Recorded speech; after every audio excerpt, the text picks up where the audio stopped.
We move on to like the heart. So I'm gonna start with.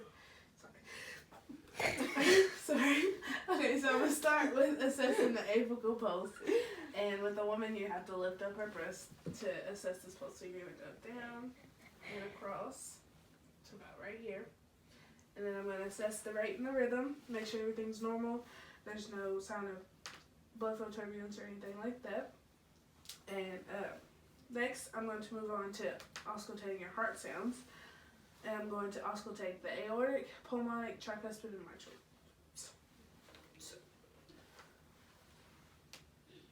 Aortic, pulmonic, tricuspid, and mitral.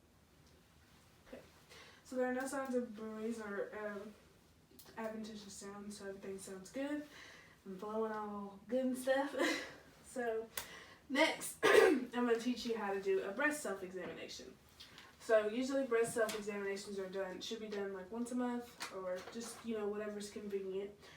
So this can be done a few different ways. One way is standing without a shirt, bra, everything, standing in front of a mirror. And you're just going to inspect your breast, check for any abnormal like lumps or just discoloration or redness or anything like that you can see. Then next you're going to take your hands and put your hands on your hips, and you're going to just roll your shoulders forward and lean forward so that your breasts kind of hang, so you can see any unusual lumps or anything like that. And you want to check whenever you squeeze and lean forward. You want to check for any abnormal like changes in shape or anything.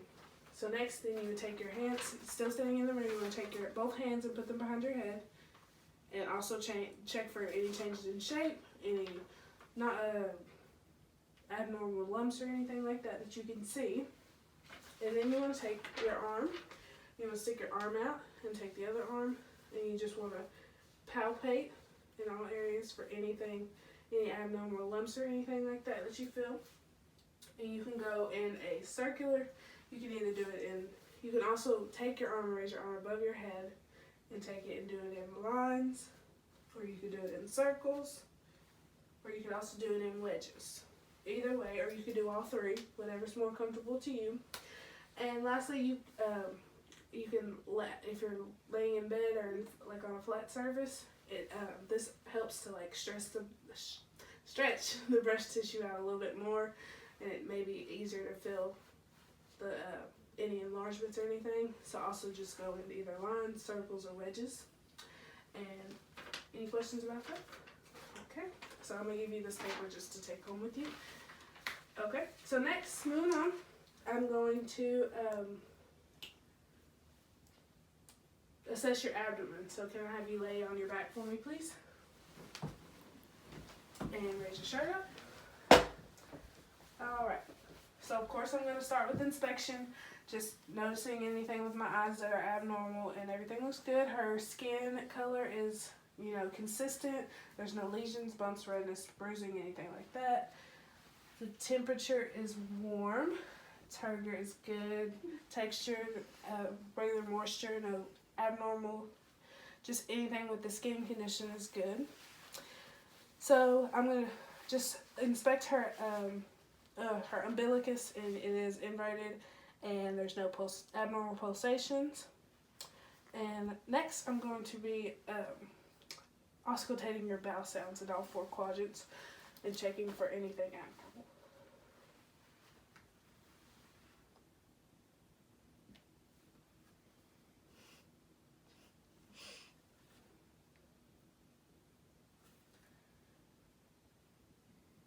All right. And everything sounds good. There's normal like gurgling and stuff like that, and that's normal bowel sounds that are heard. So bowel sounds are present. Is there any pain or anything while listening? Okay. So next, I'm going to percuss all 4 quadrants, and you let me know if you feel any pain upon percussion.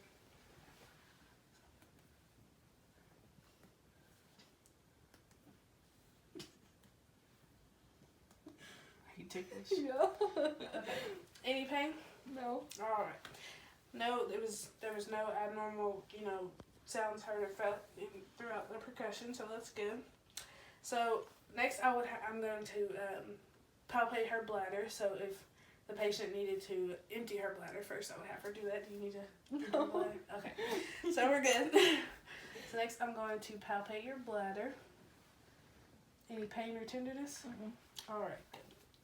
Lastly, I'm going to do light and deep palpation of the abdomen. Or not lastly, but next, I'm going to do light and deep palpation of the abdomen. So start with light. Let me know if you feel any pain or tenderness. And next, I'm going to move to deep.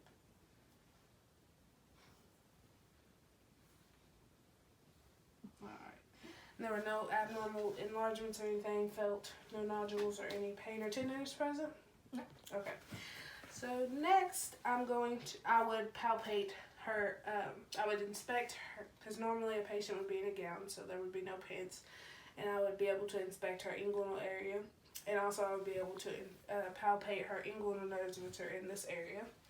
And I would also palpate for her, I'm also going to palpate her femoral artery, which is in here, and just check that pulse rate and everything like that. And also check all of her inguinal lymph nodes for any enlargements or anything like that. Make sure all the lymph is draining properly. Alright, so next, I'm going to have you sit up for me.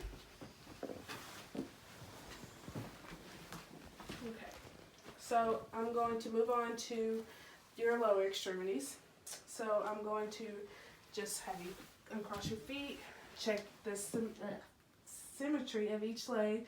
No any abnormal like length or anything like that. So she seems to be symmetric. There's no, abnormals through that. So next I'm going to check your pulses, starting with your popliteal pulse, which is behind your knee. Good. I would note that rate and rhythm and compare it bilaterally. Good. And then next I'm going to check your posterior tibial pulse. And then just compare bilaterally. Now I'm going to take your sock off real quick. And check your dorsalis pedis pulse. And I would do the same thing for the other side and compare it bilaterally. Okay, so next we're going to check the range of motion of your legs. So can I have you I'm going to have you, kick your legs out for me and just flexion, extension. Okay, so I'm going to have you pull your legs back against my hands, okay, and push them forward. Okay, same thing with your feet, push down and push up. Good. Okay, now